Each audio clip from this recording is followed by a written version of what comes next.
am happy to join with you today in what will go down in history as the greatest demonstration for freedom in the history of our nation.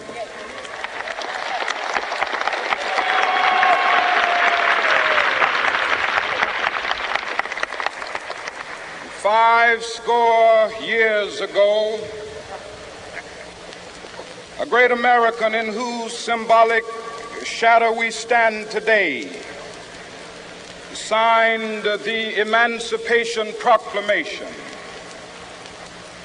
This momentous decree came as a great beacon light of hope to millions of Negro slaves who had been seared in the flames of withering injustice. It came as a joyous daybreak to end the long night of their captivity. But 100 years later, the Negro still is not free. 100 years later, the life of the Negro is still sadly crippled by the manacles of segregation and the chains of discrimination. 100 years later, the Negro lives on a lonely island of poverty. I have a dream that one day this nation will rise up and live out the true meaning of its creed. We hold these truths to be self-evident, that all men are created equal.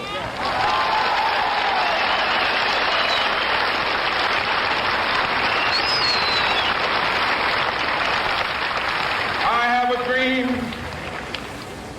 that one day on the red hills of Georgia, sons of former slaves and the sons of former slave owners will they be able to sit down together at the table of brotherhood.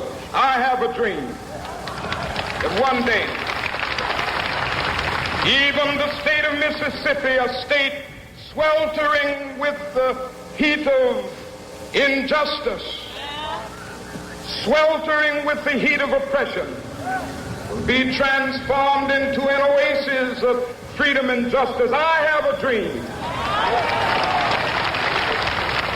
My four little children will one day live in a nation where they will not be judged by the color of their skin, but by the content of their character. I have a dream today.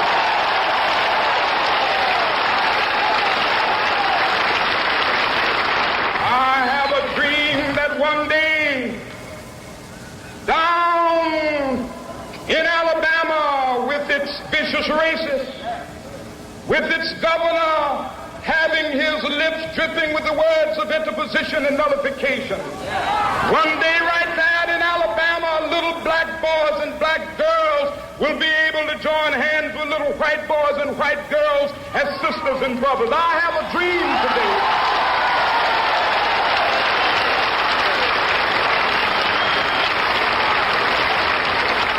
I have a dream that one day every valley shall be exalted, and every hill and mountain shall be made low. The rough places will be made plain, and the crooked places will be made straight, and the glory of the Lord shall be revealed, and all flesh shall see it together. This is our hope. This is the faith that I go back to the South with. With this faith, we will be able to hew out of the mountain of despair a stone of hope.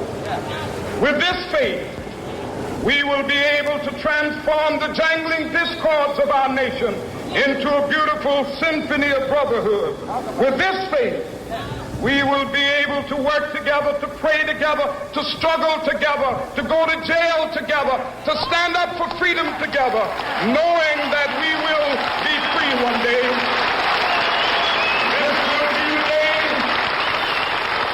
This will be the day when all of God's children be able to sing with new meaning, my country tears of thee. Sweet land of liberty, of thee I sing. land where my fathers died, land of the pilgrim's pride. From every mountainside, let freedom ring. And if America is to be a great nation, this must become true. And so let freedom ring. From the prodigious hilltops of New Hampshire, let freedom ring.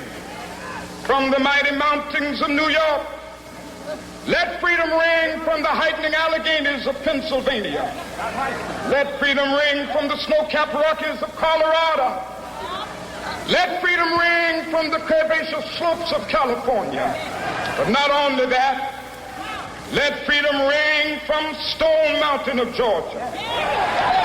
Let freedom ring from Lookout Mountain of Tennessee. Let freedom ring from every hill and molehill of Mississippi, from every mountainside. Let freedom ring, and when it happens, when we allow freedom ring, when we let it ring from every village and every hamlet, from every state and every city, we will be able to speed up that day when all of God's children, black men and white men, Jews and Gentiles, Protestants and Catholics, will be able to join hands and sing in the words of the old Negro spiritual, free at last,